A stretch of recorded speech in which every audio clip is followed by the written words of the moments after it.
Hello guys, तो आज की क्लास में स्टार्ट करने जा रहे हैं third basic concept of macro economics, जो कि है सिटीजनशिप और रेसिडेंटशिप।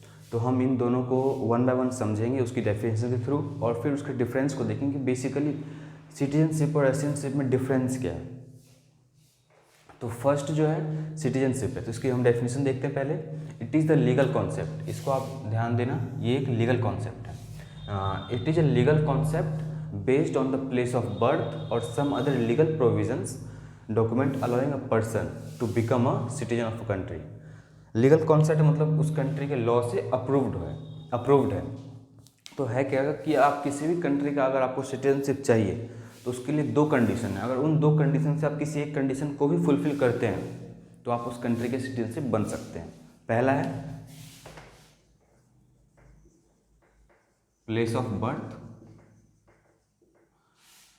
आप जिस कंट्री की सिटीजनशिप लेना चाहते हैं, अगर उस कंट्री में आप बॉर्न हुए हैं तो बाय डिफ़ॉल्ट आप उस कंट्री के सिटीजनशिप होंगे। सेकंड, अगर आपका प्लेस ऑफ बर्थ कोई दूसरी कंट्री है लेकिन आप इंडिया का सिटीजनशिप लेना चाहते हैं तो उसके लिए आपको इंडिया के लीगल डॉक्यूमेंट या लीगल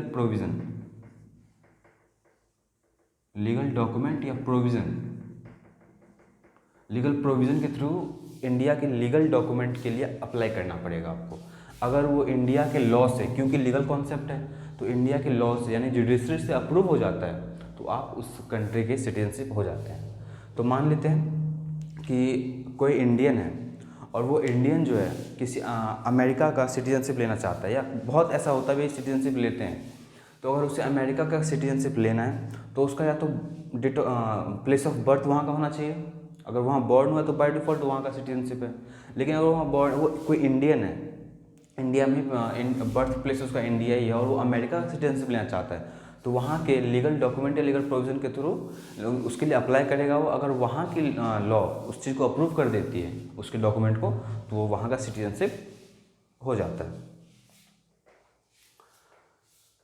सेकेंड है रेसिडेंटशिप एक इकोनॉमिक कॉन्सेप्ट है। इससे लास्ट वीडियो में हमने ये देखा था कि नॉर्मल रेसिडेंट क्या होता है। नॉर्मल रेसिडेंट और रेसिडेंटशिप वही होता है, सेम चीज़ें होती हैं। रेसिडेंटशिप हमें नॉर्मल रेसिडेंट्स में पढ़ा था कि दो चीज़ें आती हैं, इंडिविजुअल और इंस्टीट्यूशन दोनों, लेकिन रेसिडेंटशिप में सिर्फ इंडिविजुअल की बात हम करेंगे। इसमें है क्या कि it is an economic concept based on the economic activities perform by person. मतलब एक पर्सन अपनी इकोनॉमिक एक्टिविटीज़, मतलब उसका इकोनॉमिक इंटरेस्ट किस कंट्री में लाई करता है वो वहाँ का सिटीजनशिप है। तो उसकी डेफिनेशन क्या है, सेम डेफिनेशन जैसे नॉर्मल रेसिडेंट्स की थी, लेकिन सिर्फ डिफरेंस ये है कि नॉर्मल रेसिडेंट्स में इंडिविजुअल और इंस्टीट्यूशन यानी ऑर्गेनाइजेशंस भी आ जाती थी, लेकिन यहाँ पे अगर रेसिडेंटशिप की बात करें तो सिर्फ हम इंडिविजुअल की बात करते हैं। कोई एक इंडिविजुअल, मतलब इंडिविजुअल को ही रेसिडेंटशिप किसी कंट्री का मिल सकता है, उस कंट्री का रेसिडेंट हो सकता है, रेसिडेंटशिप मिल सकता है उसे। तो क्या है definition, an individual is a normal resident of a country if he ordinarily decides in that country. कोई आदमी जो नॉर्मल रेसिडेंट है वो किसी कंट्री तभी होगा जब वो उस कंट्री में रह रहा हो। ऑर्डिनरी रिसाइड्स आमतौर पे जिस कंट्री की बात कर रहे हैं रेसिडेंटशिप की, उस कंट्री में नॉर्मली रह रहा हो for a period of more than 1 year. अगर वो 1 साल से ज़्यादा उस कंट्री में रहा है तो ऑब्वियसली उसकी इकोनॉमिक इंटरेस्ट उसी कंट्री में लाई करने लग जाती है। तो अगर कोई भी इंडिविजुअल किसी कंट्री की रेसिडेंटशिप की बात करता है तो वो उस कंट्री के रेसिडेंट होने के लिए उसको क्या होना चाहिए, उस कंट्री में ऑर्डिनरी रहना चाहिए, उस कंट्री में उस कंट्री का नॉर्मल रेसिडेंट होना चाहिए, और उस कंट्री में मतलब नॉर्मली रह रहा हो। और कब तक, मोर देन 1 ईयर। अगर वो 1 साल से ज़्यादा उस कंट्री में रह रहा है तो वो उस कंट्री का नॉर्मल रेसिडेंट हो जाता है। क्योंकि अगर कोई 1 साल से ज़्यादा किसी कंट्री में रहता है तो वो वहाँ का उसका जो इकोनॉमिक इंटरेस्ट है उसी कंट्री में अर्न कर रहा है, उसी कंट्री में स्पेंड कर रहा है, तो इकोनॉमिक इंटरेस्ट उसका उसी कंट्री में लाई करने लग जाता है, जिसकी वजह से उसी कंट्री का नॉर्मल रेसिडेंट या उस कंट्री की रेसिडेंटशिप उसको मिल जाती है।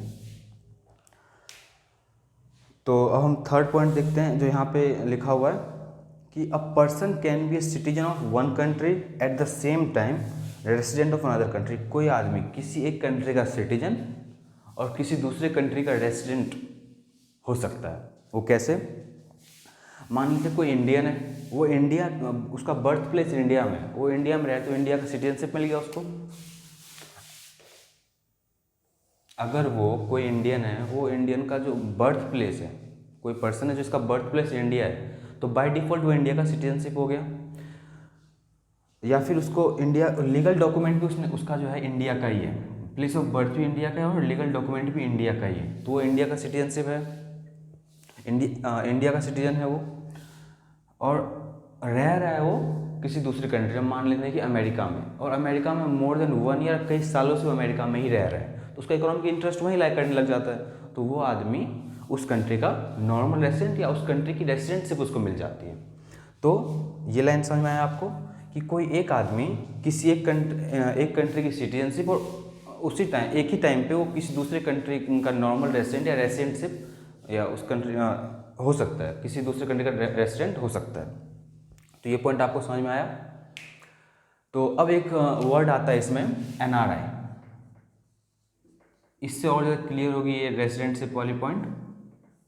नॉन रेसिडेंटल इंडियन, कहने का मतलब कि जो आदमी है, कोई इंडिविजुअल है जो कि इसका बर्थ प्लेस इंडिया का है, सिटीजनशिप इंडिया की है उसकी, लीगल डॉक्यूमेंट सारे इंडिया के हैं, लेकिन वो रह रहा है दूसरी कंट्री में, तो उसको हम बोलते हैं NRIs, नॉन रेसिडेंटल इंडियंस। मतलब वो नॉर्मली इंडिया में रिसाइड नहीं करता, इंडिया में नहीं रहता, लेकिन उसकी सिटीजनशिप इंडिया की है। नॉन रेसिडेंटल इंडिया कौन सी, इसकी सिटीजनशिप ऑफ इंडिया, जिसकी सिटीजनशिप इंडिया की होती है, और रेसिडेंटल वो किसी दूसरे कंट्री, फॉरेन कंट्री का होता है। मतलब उसकी लीगल डॉक्यूमेंट या लीगली वो इंडिया का सिटीजनशिप है, लेकिन वो रह रहा है कई सालों से अपनी फैमिली के लिए, खुद वो कहीं दूसरी फॉरेन कंट्री में बहुत सालों से रह रहा है, मोर देन अ ईयर, तो उसको हम बोलते हैं नॉन रेसिडेंटल इंडियंस, NRIs। तो आई होप आपको ये बहुत अच्छे समझ में आया होगा, और हम 4th मैक्रो इकोनॉमिक कॉन्सेप्ट करने जा रहे हैं, तो देखते हो क्या है।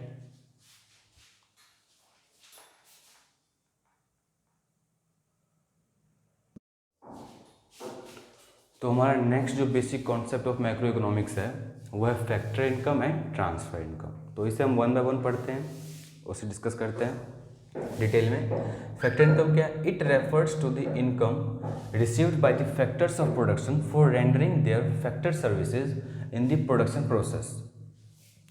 जो फैक्टर्स ऑफ प्रोडक्शन को जो प्रोडक्शन प्रोसेस के थ्रू से इनकम दिया जाता है उसे हम बोलते हैं फैक्टर इनकम। तो इस चीज़ को समझ, फैक्टर प्रोडक्शन हमें समझना बहुत ज़रूरी है। इस डेफिनेशन को समझने से पहले वो देखते हैं, उससे पहले भी एक चीज़ है, सेक्टर्स ऑफ इकोनॉमी। किसी भी इकोनॉमी में कितने सेक्टर्स होते हैं? जनरली किसी भी इकोनॉमी में 4 सेक्टर्स होते हैं। फर्स्ट,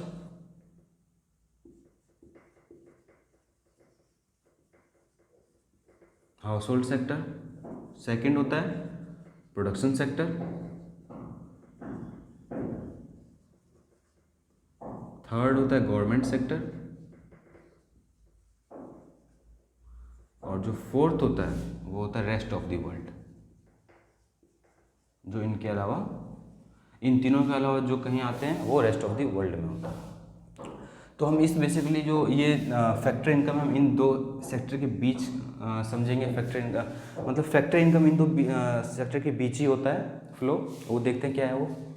तो सबसे पहले देखते हैं फैक्टर्स ऑफ प्रोडक्शन होता क्या है।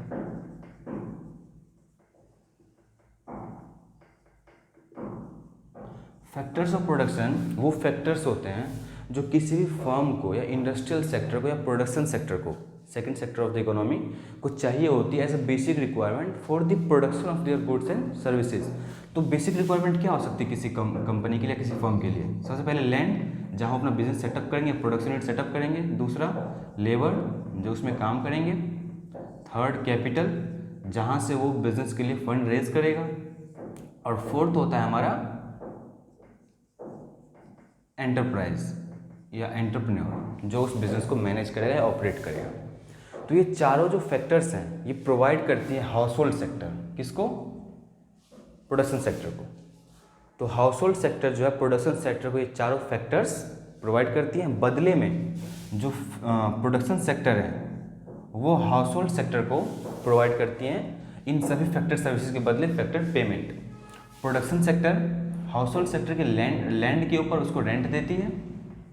हाउस होल्ड के लेबर के ऊपर जो प्रोडक्शन सेक्टर है वो उसको देती है सैलरी या वेजेस। कैपिटल पे इंटरेस्ट, ऑब्वियसली जो फंड रेज किया तो उस पर इंटरेस्ट ही देना पड़ेगा, एज ए लोन होता है वो। एंटरप्राइज या एंटरप्रेन्योर को दिया जाता है प्रॉफिट। तो बेसिकली जो ये चार हैं इन फैक्टर सर्विसेज के लिए रिस्पेक्टिव फैक्टर पेमेंट्स, ये factor payments house hold sector के लिए फैक्टर इनकम होते हैं, उनके फैक्टर सर्विसेज के लिए।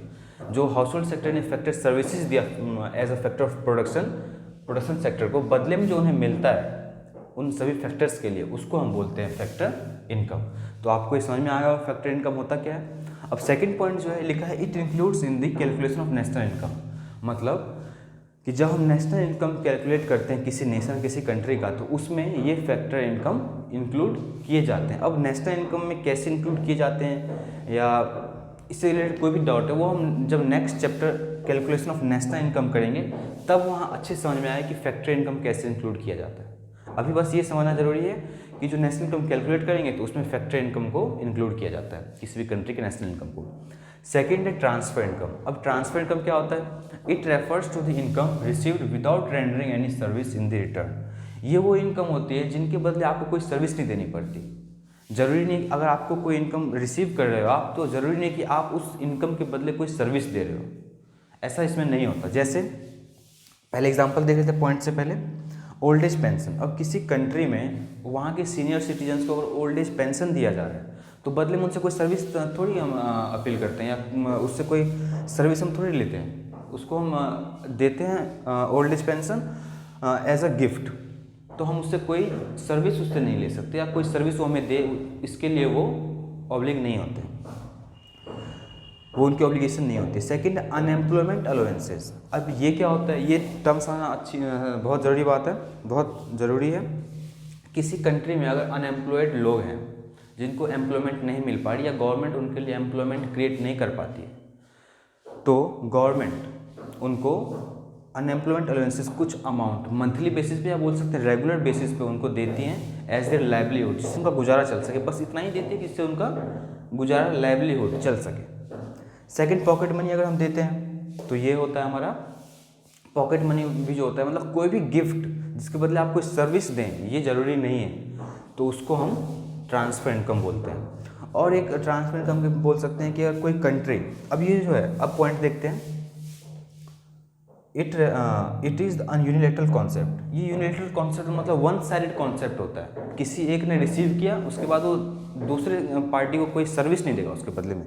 यूनिलैटरल कॉन्सेप्ट होती है, वन साइडेड कॉन्सेप्ट होती है या वन वे कॉन्सेप्ट बोल सकते हैं। Second, it does not includes in national income.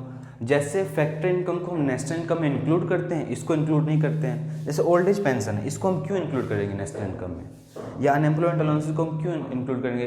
Income क्या होता है? आप कोई एम्प्लॉयमेंट कर रहे हो, उससे जो जनरेट कर रहे हो आप, उसको हम बोलते हैं इनकम। तो ये नेशनल इनकम जब हम कैलकुलेट करते हैं तो उन सभी इनकम्स को लेते हैं, लेकिन ये किसी कंट्री के लिए इनकम नहीं होती, ये एज अ गिफ्ट दिया गया, तो इसको हम इसीलिए नेशनल इनकम कैलकुलेट करते वक्त नहीं लेते हैं नेशनल इनकम में। Third, it can be received इधर इन द डोमेस्टिक टेरिटरी, या तो डोमेस्टिक टेरिटरी के मतलब जो ट्रांसफर इनकम है वो रिसीवर जो उसको रिसीव करते हैं वो विद इन कंट्री भी, विद इन डोमेस्टिक टेरिटरी भी ले सकते हैं, या फिर दो डोमेस्टिक टेरिटरी या दो कंट्रीज़ के बीच में भी जो ट्रांसफर इनकम होती है। जैसे ये तो हमने पढ़ा, जो old age pension, unemployment, pocket money, ये सभी के सभी डोमेस्टिक टेरिटरी के अंदर थे। अब फ्रॉम अब्रोड क्या हो सकती है? मतलब बाहर देश से भी कुछ ट्रांसफर इनकम मिलती है। जैसे किसी कंट्री में फ्लड आता है तो कोई दूसरी कंट्री उसको डोनेट करती है, तो बदले में ऐसा थोड़ी कि जिसमें कंट्री को डोनेट किया वो बदले में उसे कोई सर्विस देगी, तो ऐसा नहीं होता। इसमें एक एग्जांपल और लिख सकते हैं, फ्लड डोनेशन।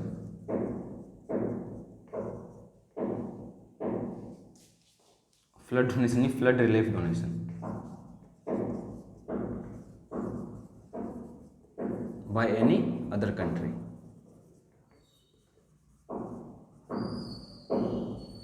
अगर कोई कंट्री किसी कंट्री में फ्लड आई हुई है उसको डोनेट करती है relief fund, as a relief fund, तो उसको हम ट्रांसफर इनकम में लेते हैं। और क्योंकि वो ट्रांसफर इनकम में आता है तो उसको हम नेशनल इनकम में कैलकुलेट नहीं करते हैं।